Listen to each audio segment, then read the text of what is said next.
selamat pagi pemirsa. Nah, selamat pagi pemirsa. Dan apa kabar Elisa pagi hari ini? Baik, Rini gimana kabarnya? Iya, baik sekali. Dan tentunya pemirsa, apa kabar TVR Parlemen dimanapun Anda berada. Berjumpa lagi tentunya dalam program TVR 09. Bersama saya Rini Reski dan juga rekan saya. Saya Elisa Purba dan dalam 30 menit ke depan kami akan sajikan kepada Anda sejumlah berita nasional, khususnya dari sudut pandang DPR RI sebagai referensi Anda dalam memahami dinamika politik, hukum, ekonomi, sosial, dan budaya di Indonesia. Dan pemirsa TVR 09, inilah TVR Parlemen edisi Jumat 30 September 2022 selengkapnya.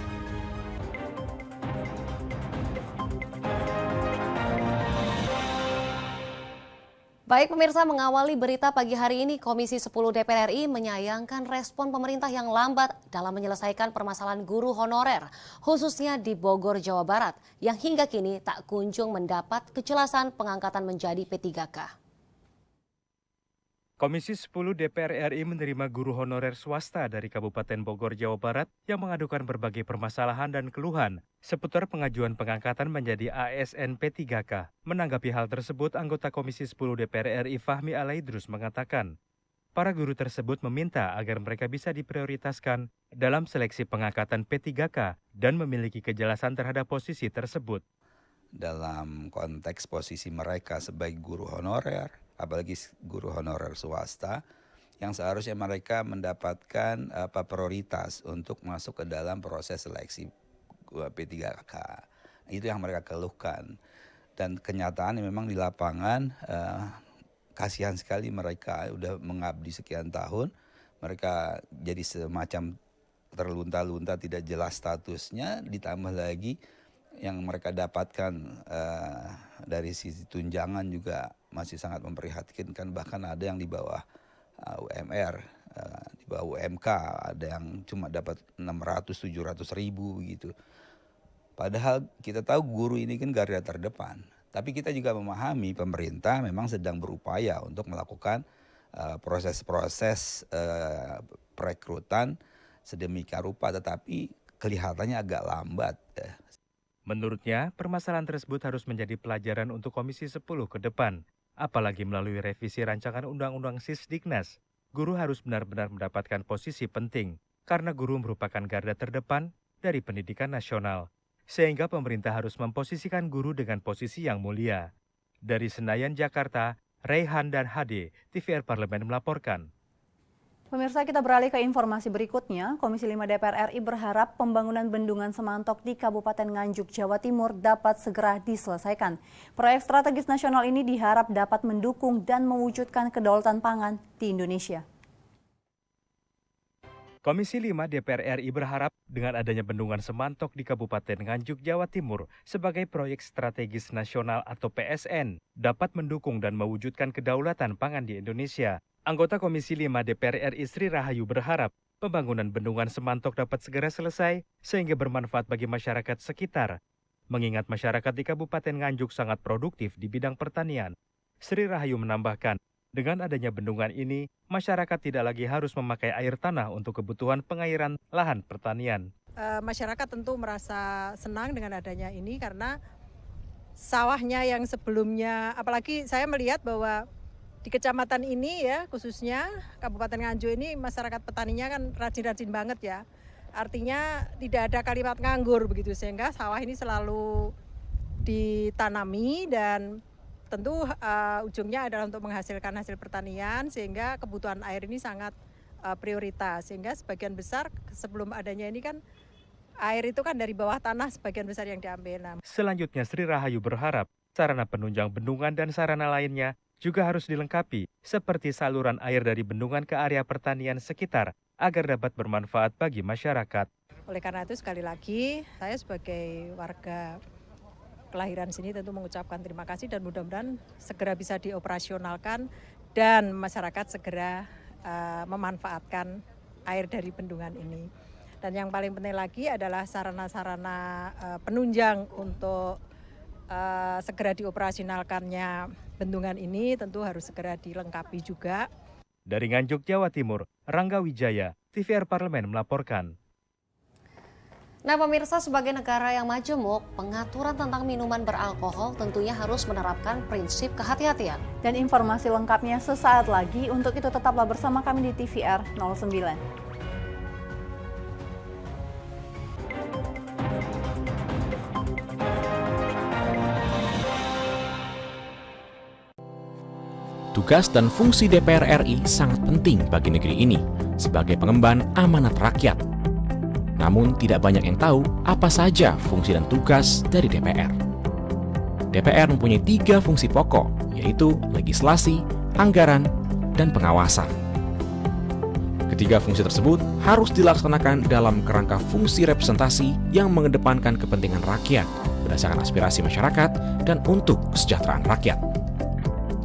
Dari fungsi legislasi, DPR RI mempunyai tugas dan wewenang untuk menyusun dan menetapkan program legislasi nasional bersama dengan pemerintah, menyusun dan membahas rancangan undang-undang, menerima rancangan undang-undang dari DPD, membahas rancangan undang-undang yang diusulkan oleh Presiden ataupun DPD, menetapkan undang-undang bersama dengan Presiden, menyetujui atau tidak menyetujui peraturan pemerintah pengganti undang-undang yang diajukan Presiden untuk ditetapkan menjadi undang-undang. Sementara, fungsi anggaran membahas dan memberikan persetujuan atau tidak memberikan persetujuan terhadap rancangan undang-undang tentang APBN yang diajukan Presiden, memperhatikan pertimbangan DPD atas rancangan undang-undang tentang APBN dan rancangan undang-undang terkait pajak, pendidikan, dan agama, menindaklanjuti hasil pemeriksaan atas pengelolaan dan tanggung jawab keuangan negara yang disampaikan oleh BPK, memberikan persetujuan terhadap pemindahtanganan aset negara maupun terhadap perjanjian yang berdampak luas bagi kehidupan rakyat yang terkait dengan beban keuangan negara.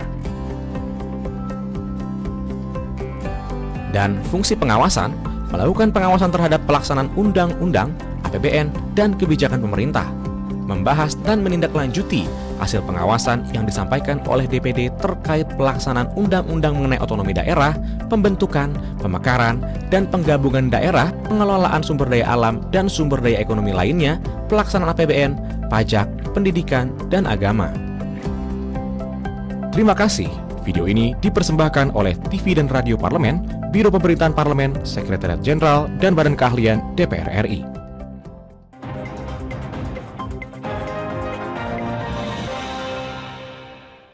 Terima kasih pemirsa, Anda masih setia menyaksikan TVR 09. Dan pemirsa, Badan Legislasi DPR RI menyusun rancangan undang-undang larangan minuman beralkohol dengan menerapkan prinsip kehati-hatian.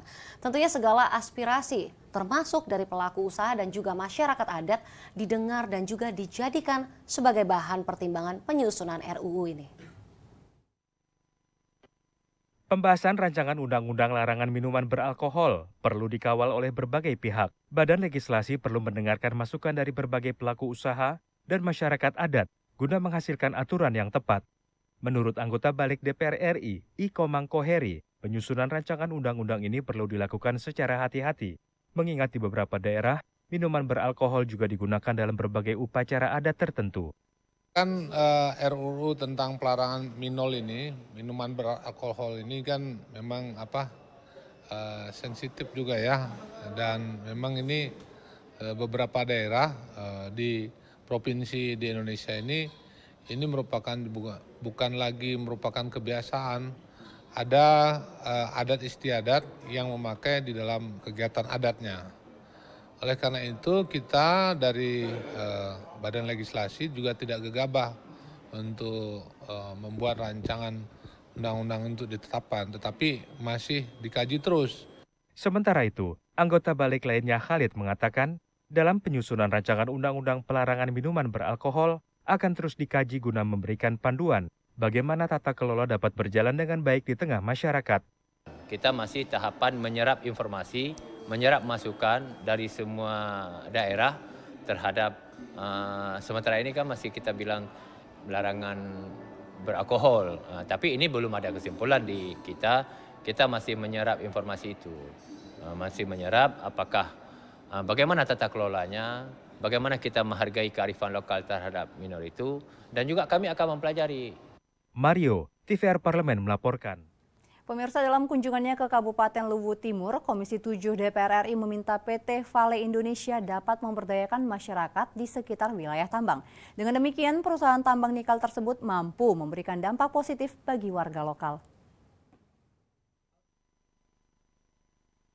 Anggota Komisi 7 DPR RI mendorong PT Vale Indonesia untuk terus memberdayakan masyarakat sekitar untuk menjadi pekerja tambang agar memberikan dampak positif bagi warga lokal.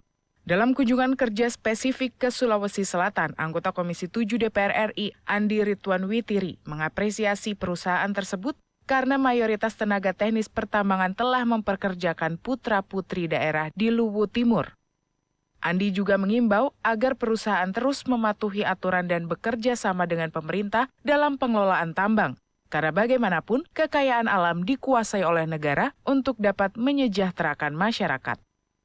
Melihat cara menambang, melihat juga reklamasinya, apa yang selama ini isu-isu di luar bahwa PT Vale itu tidak kooperatif atau tidak sesuai dengan rencananya, kunjungan kami sangat memuaskan. Dan terkait dengan perpanjangan PT Vale dan sebagainya kami serahkan kepada pemerintah, dibandingkan dengan kunjungan-kunjungan kami ke beberapa tempat atau di penambangan lain, ini sangat jauh lebih bagus daripada tempat yang lain. Dan mudah-mudahan penambang-penambang khususnya kontrak karya atau PKP 2B di tempat lain bisa mengikuti sistem penambangan yang ada di PT Vale ini.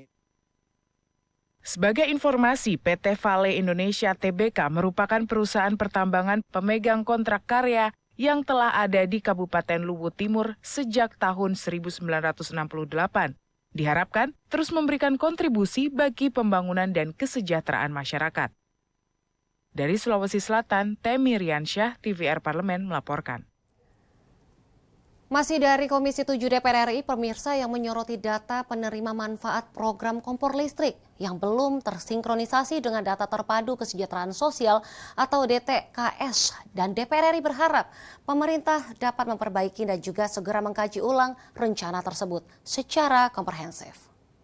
Komisi 7 DPR RI menyoroti data penerima manfaat program kompor listrik yang belum tersinkronisasi dengan DTKS dan berharap pemerintah mengkaji ulang rencana tersebut secara komprehensif.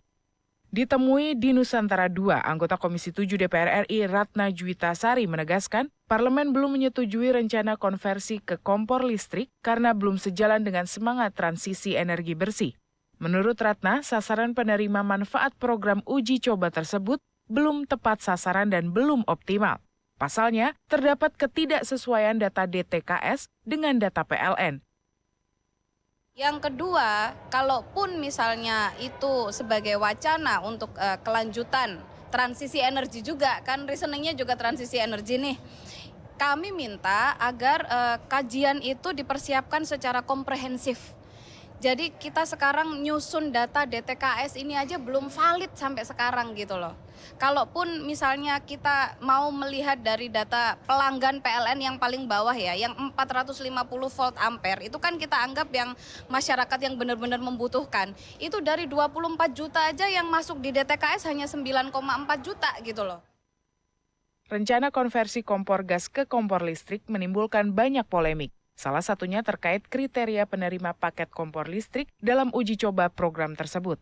Pemerintah harus mengkaji ulang kebijakan konversi ke kompor listrik secara komprehensif, terutama terkait data penerima manfaat tersebut, dan mengingatkan pemerintah agar tidak mengeluarkan kebijakan yang terburu-buru dan kontraproduktif bagi masyarakat. Vini Tere dan Jaya, TVR Parlemen melaporkan.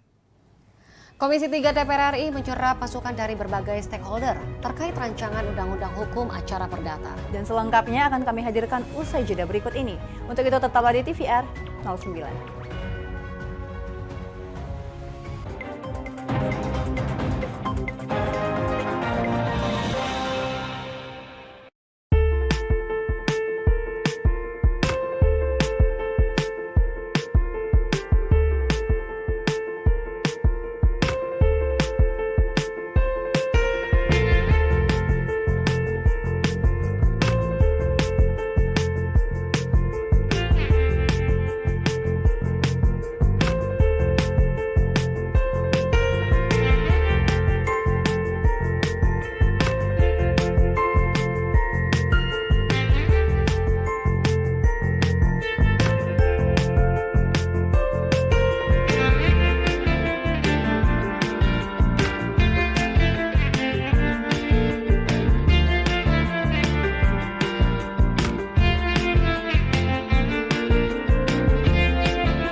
Utang-utang dulu saya.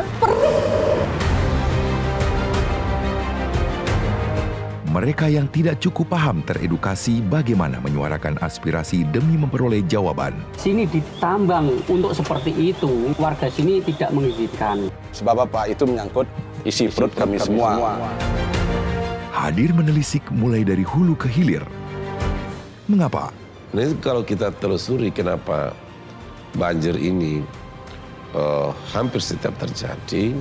Hingga menemukan apa yang belum terkuak secara nyata. Kan kabeh niku sedulur, Pak. Nek kula ngrencangi mriki, mesti mriki gelo, nek kula ngrencangi mriki mesti mriki gelo. Nggih kedah adil wae, Pak, tengah-tengah. Menghadirkan peran anggota DPR RI demi mendapatkan solusi. Saksikan Suara Dapil, Senin sampai Jumat pukul 10 waktu Indonesia Barat, hanya di TVR Parlemen.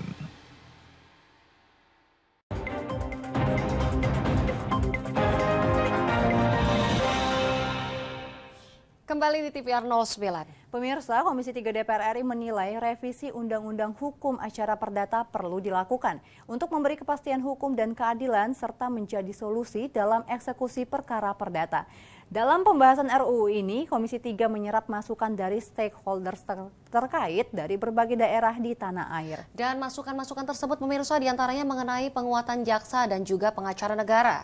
Tentunya kepastian hukum yang kuat dari eksekusi putusan perdata hingga berbagai permasalahan mengenai hukum perkawinan, perceraian dan juga warisan. Dan untuk lebih lengkapnya, mari kita saksikan laporan mendalam yang telah dirangkum oleh tim redaksi TVR Parlemen dalam segmen Editorial Parlemen berikut ini.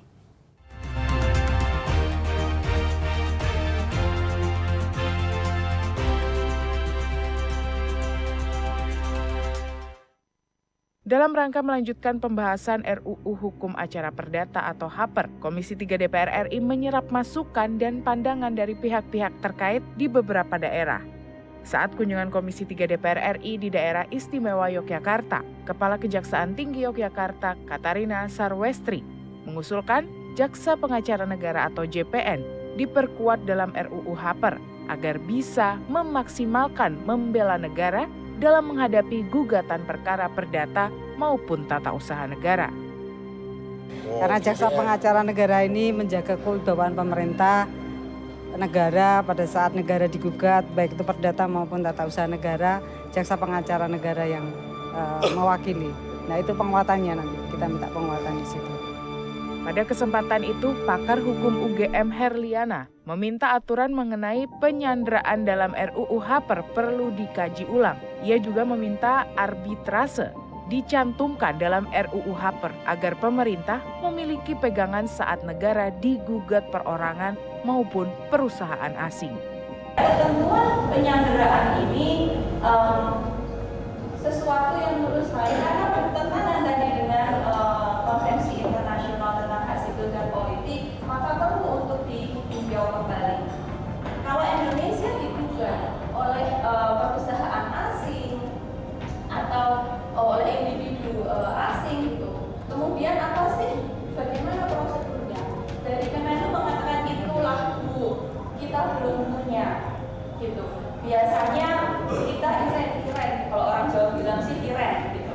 Nah, itulah kenapa kemudian arbitrase ini akan sangat penting. Ketua Komisi 3 DPR RI Bambang Wuryanto menyatakan RUU HAPER akan memudahkan eksekusi perkara perdata serta pencari keadilan bisa mendapatkan hak-haknya. Bambang menegaskan Komisi 3 DPR RI tidak pernah membahas RUU secara sembunyi-sembunyi, melainkan melibatkan seluruh stakeholder terkait. Eksekusi yang tidak selesai-selesai soal perdata. Ngeksekusi barangnya pemerintah ya susah. Barangnya BUMN susah, dieksekusi ono peraturan kan gitu. Jadi masa eksekusi setelah putusan pengadilan nggak gampang. Itu juga harus diselesaikan kan gitu lah ya. Sementara itu dalam kunjungan kerja spesifik Komisi 3 DPR RI di NTT, Kejati NTT Hutama Wisnu menyatakan Undang-Undang HAPER yang berlaku selama ini perlu penyempurnaan karena antara hukum perdata dan hukum pidana sering bersinggungan. Menurutnya, eksekusi putusan perdata perlu diberi kepastian hukum yang kuat. Kami memberikan masukan sesuai dengan pengalaman kami di praktek. Mudah-mudahan masukan ini bisa memberikan suatu nuansa, memberikan suatu masukan, saran bagi sempurnanya Kitab Undang-Undang Hukum Acara Perdata. Wakil Ketua Komisi 3 DPR RI Adis Kadir menekankan penyusunan RUU HAPER dilakukan dengan hati-hati untuk menghasilkan undang-undang yang lebih berkualitas. Menurut Adis, pembahasan RUU HAPER juga perlu memperhatikan aspek kearifan lokal dan adat istiadat, sehingga berlaku adil bagi seluruh warga negara Indonesia. Yang sering terjadi di masyarakat di mana suatu perkara yang sudah berkekuatan hukum tetap tetapi sangat susah untuk dieksekusi, sangat susah dinikmati oleh pencari keadilan, dalam hal ini yang memenangkan perkara. Jadi mereka susah sekali untuk menikmati hasil dari kemenangannya. Dalam kunjungan kerja ke Bali, anggota Komisi 3 DPR RI Ihsan Sulistyo mengungkapkan proses peradilan perdata yang panjang dan berbelit menjadi masukan untuk pembahasan RUU HAPER. Komisi 3 DPR RI juga menerima masukan mengenai masalah perkawinan, perceraian, dan warisan yang perkembangannya sangat kompleks. Banyak karena mereka sebetulnya sebagai pemakai ya. Jadi mereka yang lebih mengerti kekurangan-kekurangannya. Contohnya yang soal elektronik tadi kita belum memasukkan secara spesifik. Sistem elektronik informasinya belum seperti zaman sekarang. Komisi 3 DPR RI berharap kehadiran RUU Hukum Acara Perdata setelah disahkan bisa mengatasi persengketaan perdata dengan cara yang efektif dan efisien, sesuai asas sederhana, mudah, dan berbiaya ringan. Tim Liputan TVR Parlemen melaporkan.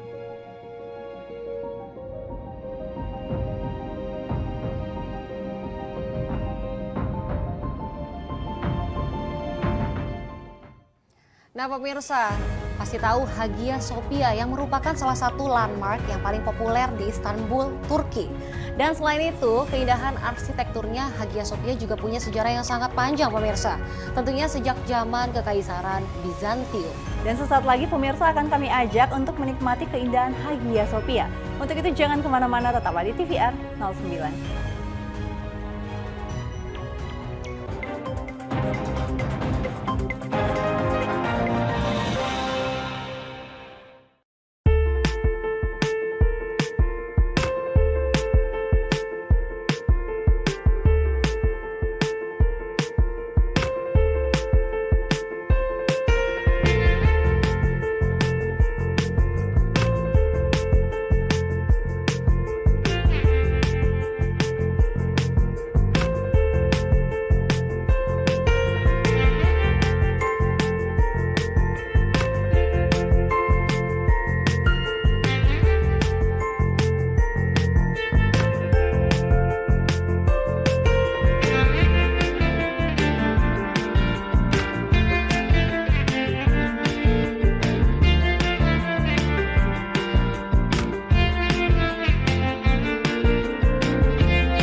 kasih pemirsa, Anda masih menyaksikan TVR 09. Pemirsa, berdiri gagah di tepi selat Bosporus, Istanbul, Hagia Sophia awalnya adalah gereja yang dibangun Kekaisaran Roma saat mereka menguasai Turki sekitar 1.500 tahun yang lalu. Dan pemirsa, sebagai saksi bisu sejarah peradaban Roma dan juga Ottoman, Hagia Sophia tentunya adalah simbol agung bagi umat Islam, sekaligus umat Kristiani di dunia dan seringkali menjadi potret pembelajaran dalam toleransi. Dan berikut liputan lengkap mengenai Hagia Sophia dalam segmen Intips, informasi dan tips berikut ini.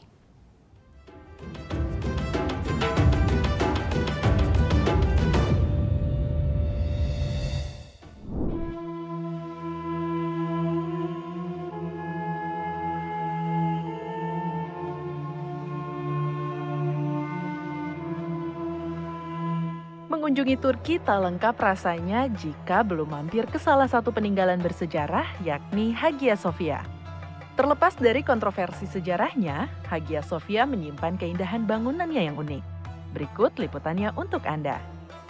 Berbicara negara Turki, pastinya tidak akan lepas dari beragam destinasi wisata yang dimilikinya.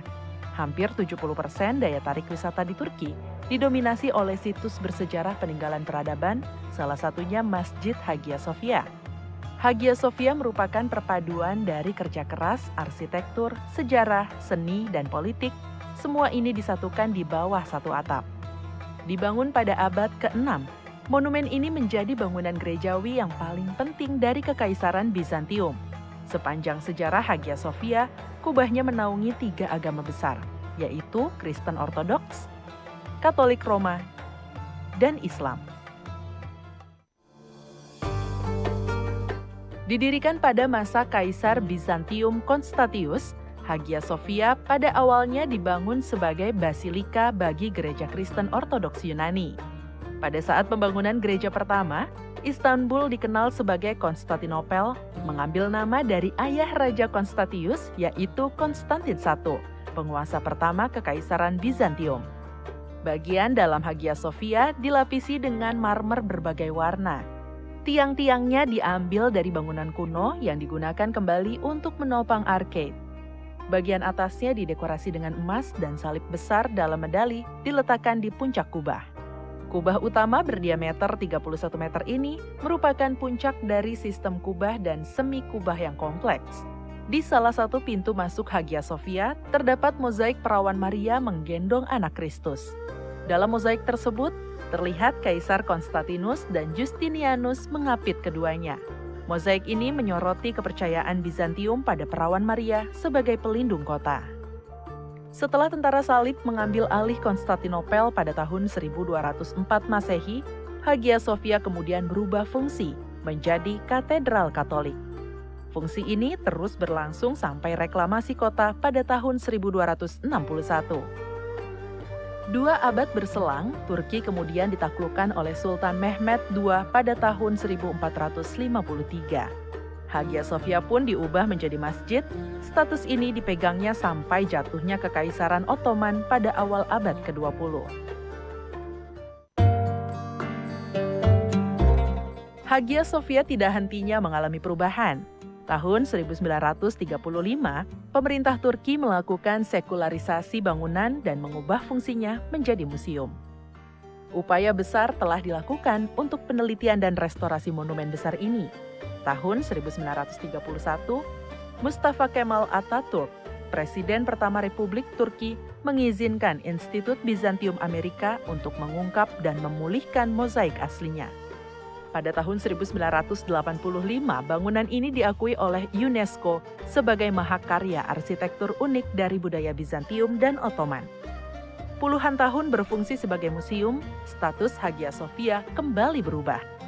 10 Juli 2020, di masa kepemimpinan Presiden Recep Tayyip Erdogan, Hagia Sophia kembali dialihfungsikan menjadi masjid. Sempat menuai kontroversi, fungsi Hagia Sophia sebagai masjid hingga sekarang masih terus dipertahankan. Tidak hanya sebagai tempat ibadah, Hagia Sophia masih menjadi destinasi wisata favorit di Turki. Banyak wisatawan mancanegara, baik muslim maupun non-muslim, setiap harinya memadati masjid untuk ibadah ataupun sekedar ingin menikmati keindahan karya arsitekturnya. Lukisan Bunda Maria, Bayi Yesus, kaligrafi Allah dan Muhammad, serta mozaik kuno terpampang indah menghiasi seluruh sudut masjid. Hagia Sophia memegang status museum hingga tahun 2020, ketika pemerintah Turki mengubahnya kembali menjadi masjid. Hagia Sophia mencerminkan perubahan agama yang terjadi di Turki selama berabad-abad. Dengan menara dan prasasti Islam yang kokoh, serta simbol agama Kristen yang mewah, hingga kini Hagia Sophia merupakan bangunan monumental yang sejarahnya telah menaungi 3 agama.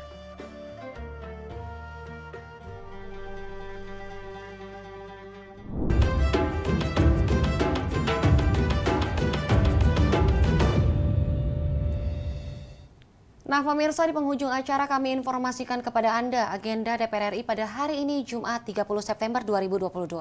Saat ini sejak pukul 9 pagi tadi, Komisi 3 DPR RI tengah mengadakan fit and proper test calon anggota Komnas HAM Republik Indonesia periode tahun 2022 hingga 2027. Dan pemirsa, pada pukul 11 nanti Wakil Ketua DPR RI Bidang Kesejahteraan Rakyat menerima kunjungan dari Duta Besar Uni Eropa. Juga sejumlah agenda dan program DPR RI lainnya juga dapat Anda saksikan secara langsung pemirsa di TVR Parlemen melalui kanal utama, kanal komisi dan kanal alat kelengkapan dewan lainnya yang tentunya dapat Anda akses di tvr.dpr.go.id. Baik pemirsa, TVR Parlemen dimanapun Anda berada, demikian TVR 09 edisi pagi hari ini. Kami ingatkan untuk tetap waspada pada persebaran virus COVID-19 dan tetap patuhi protokol kesehatan. Segenap kru TVR Parlemen yang bertugas hari ini mengucapkan terima kasih telah menyaksikan TVR 09 pagi hari ini. Saya Rina Reski dan juga rekan saya Elisa Purba. Sampai bertemu kembali di TVR 09 pekan depan. TVR Parlemen, referensi Indonesia.